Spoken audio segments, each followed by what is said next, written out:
উফ, জাস্ট অসাধারণ। তেলাপিয়া মাছ, নারকেলের ক্রিমি ফ্লেভার আর লেবুর হালকা টক, একদম অন্যরকম একটা টেস্ট। চলুন তাহলে দেখে নিই তেলাপিয়া নারকেল লেবু ঝোলের পুরো রেসিপি। প্রথমে মাছগুলোকে নুন আর হলুদ দিয়ে ম্যারিনেট করে নেব, এতে মাছের কাঁচা যে গন্ধটা সেটা চলে যাবে। তারপর নারকেলের মালা থেকে নারকেলগুলো বের করে নিয়েছি, এবার মিক্সারে ভালো করে পেস্ট করে নারকেলের দুধটা বের করে রাখবো। তাহলে শুনুন, আমার এক বন্ধু বিদেশে ঘুরতে গিয়েছিল, ও একটা থাই রেস্টুরেন্টে এই ডিশটা খেয়েছিল। ওর এত ভালো লেগেছিল যে রেস্টুরেন্টের শেফদেরকে ও পুরো রেসিপিটা জানতে চেয়েছিল, তারপর এসে আমাকে পুরো রেসিপিটা বলেছিল। আর আজ আমি বাড়িতে ফার্স্ট টাইম ট্রাই করলাম, তাই ভাবলাম আপনাদের সাথেও শেয়ার করা যাক।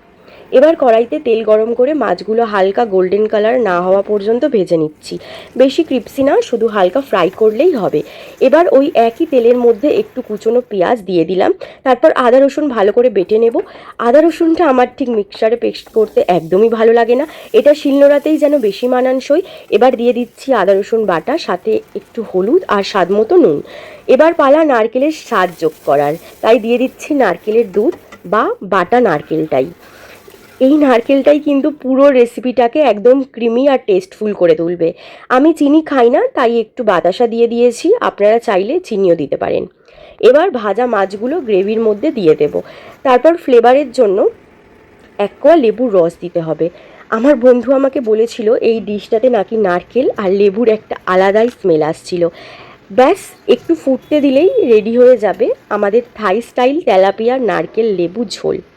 লাস্টে ফ্লেভারের জন্য গন্ধরাজ লেবুর জেস্ট অথবা খোসাটা হালকা করে উপর থেকে ছড়িয়ে দিতে হবে।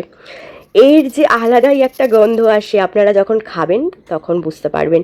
এবার গরম গরম ভাতের সাথে পরিবেশন করবেন। আমি তো আগে কখনো এরকম তেলাপিয়া মাছ খাইনি, পুরো অন্যরকম একটা টেস্ট।